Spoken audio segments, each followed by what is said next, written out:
Bad advice can be crippling for your retirement. So in this video, I want to talk about 10 different bad advice ideas that I've come across through a lot of you that I've talked to. So if one of these trigger you, then you want to be talking to your financial advisor. And maybe you need a new financial advisor or financial planner if this is the type of advice that you're getting. So number one on the list is you don't need to save for retirement. And I think that is the worst advice you can have. I think the earlier you start to save for retirement, the better off you are. And this could be even, hey, I'm saving for a home and I want to buy my first home and upgrade, and eventually maybe you downsize the home. But again, you're saving assets, you're building wealth, you're saving for the future. With the rising increase in costs and inflation, all that is becoming much more challenging, but do everything you can. We did a video on the second channel about savings, how to build a better saving plan, check that out. But the earlier you start, the better off you're going to be because of compound interest. You can let your money work for you longer. The second piece of really bad advice is that you can rely on government payments, CPP, OAS, GIS, to support your retirement. And maybe this ties into number one, where people say, you don't need to save for retirement because the government will take care of you. If you've ever checked what you actually get for CPP, OAS, and if you qualify for GIS, it's not a whole lot. Now, I know some of you watching this video are living on just those three income streams, and that's great, but for the majority of you, it's going to be very challenging to transition into that retirement lifestyle on only those three income sources. The third piece of bad advice is to invest all your investments in a high-risk asset class. And this could be an individual stock, and we've come across a lot of people that invested in one stock and have done really well and have a lot of money, and the other side of it where the one stock they invested in has crashed and they're starting over again. So make sure you're well diversified. And I'll kind of take this to the next level. Sometimes bad advice is, mutual fund salespeople, or even worse, seg fund salespeople selling you a bad investment product that just doesn't line up with what you need. You're paying a high fee, the performance is bad. You want to be reviewing. If you haven't reviewed the fees that you're paying and your performance over the last, let's say 3, 5, 10 years, you want to loop in and review that. How have you done? Now, the last couple of years have been up and down, but longer out, how have you done over 3, 5, 10 years? Take a look at that. If you're not averaging the number you need to make your retirement goal, you might need to make some switches. So again, make sure you're well diversified, talk to your investment advisor, and work through that platform with them. The third piece of bad financial advice that I see a lot of people getting is retire as early as possible, whatever the cost. And I'm all for an early retirement if you can afford it. And I've said this many times on this channel. My goal for all of you is that you retire once, by choice at least. Some of you go back to work because you're bored or whatever, but retire once. I've seen it where people retire early, and we have a couple clients right now that came to us after they retired. We're kind of working through a plan and all that with them. And the reality is they're probably going to have to go back to work. And when we run it, we say, you're probably better going back to work now, because down the road, you may not be able to find work and you're going to be in a tough financial position. So make sure you understand your financial position before you pull the trigger and retire. And if you're getting close to that retirement age, a question you should be able to answer from, I would say, 50 onwards is, if I get laid off tomorrow, do I have to go find another job or can I retire? And if you don't have that answer, you want to meet with your financial planner, get a plan in place, and understand the answer to that question. The fifth piece of bad advice that a lot of you are getting is you're going to spend a lot less in retirement. And, there's kind of two sides to this. Yes, you will eventually spend less, but typically it's not a whole lot less, especially early in retirement. And my goal for most of our clients is to try and keep you around the same spending as you had pre-retirement. So as you transition into retirement, there's that same cash flow there. You can travel, you can spend that money. It's not a big change in lifestyle. Eventually you want to go through that go, slow go kind of phase down, and eventually the no-go phase where you're definitely spending way less.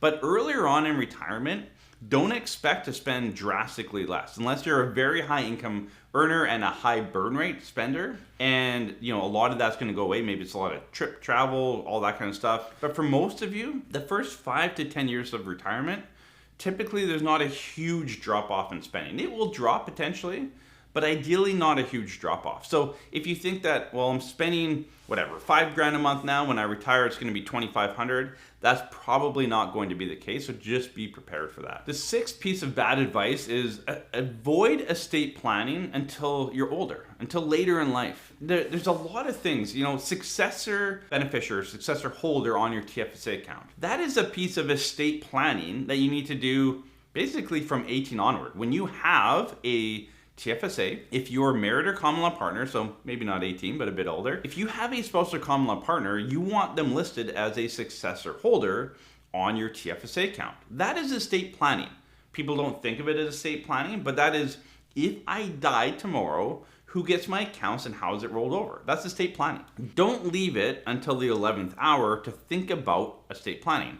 This should be a continuous thing that you're doing within all your accounts, beneficiary designations, will updating, power of attorney. There's a lot of things that are a piece of estate planning. There's the documents, again, will, power of attorney, and then there's tax and estate and beneficiary planning within your retirement plan, which is what you should be working on with your financial planner. Again, you want to double check these things ongoing. So don't leave estate planning for the end. It's something that you should be continually ongoing and updating as you go through your life. The seventh piece of bad advice, and this is probably the most controversial one, is people start their government benefits as soon as they can. CPP at 60, OAS at 65. And I won't dive into this too deep here because we have a ton of content on this channel about this, but a lot of you are starting CPP way earlier than you should be because your neighbor Joe did, or because someone at work did.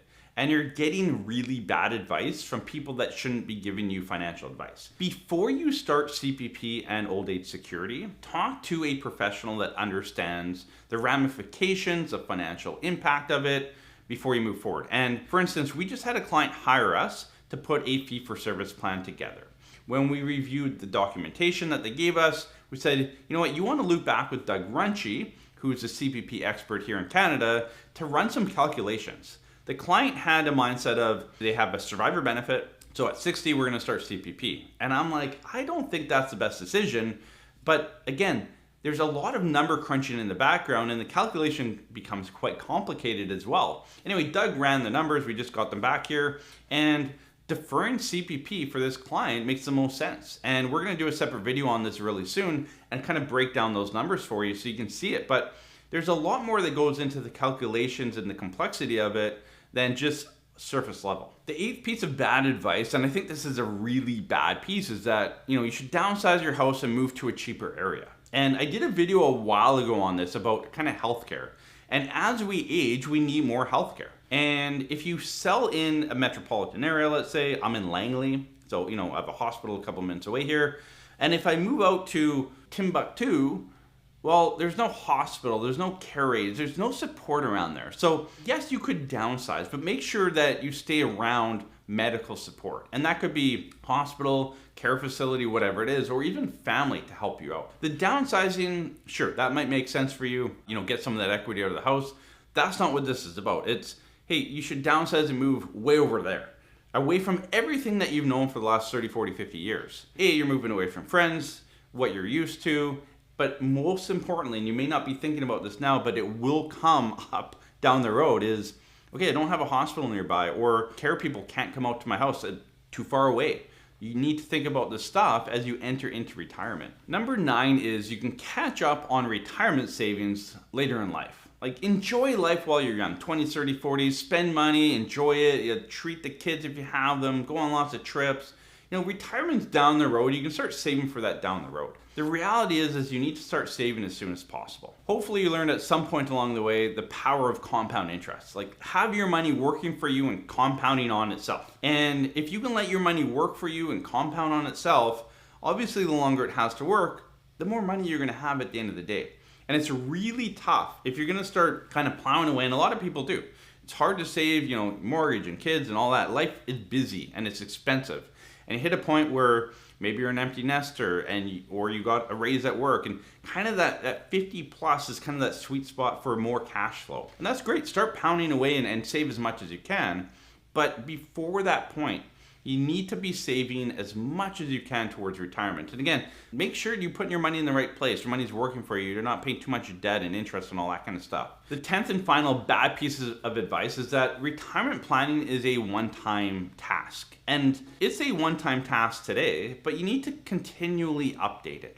And when we put together a financial plan for a client, we'll put it together, we'll give you kind of the roadmap. I always say we take your paper maps and put it into a GPS roadmap for you. We're giving you that guidance. The reality is for a lot of you, things will change. We had a client just get an inheritance of $500,000 that they weren't expecting. We have other clients that lose their job and they didn't expect to, and they're 3 years from ideal retirement.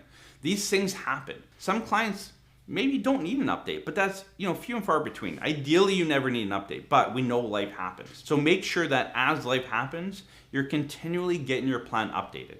So talk to your financial planner. If you did a fee-for-service, like our office, we offer fee-for-service financial planning. We'll put that link below. You can learn all about that. But for people that do that plan with us in a year, 3, 5, 10, whenever that is, if life changes and the plan is a bit off rails because they inherited money, lost a job, or whatever it is, we do plan updates at 50% off. So it gives them the opportunity to update that plan, get back on track, and make sure they're heading in the right direction, either leading up to retirement or even in retirement. So again, if you've had another piece of bad advice that has costed you, leave that comment below. I know a lot of you have. There's a lot of bad advice out there. And what we're trying to do on this channel is create good advice and get you moving in the right direction. Now, again, we put out this content for thousands of people, so it's gonna hit everyone a little bit different. But share your comments below. What kind of bad advice have you had in the past? And what did you do to rectify it? And let's help others not make that same mistake potentially moving forward.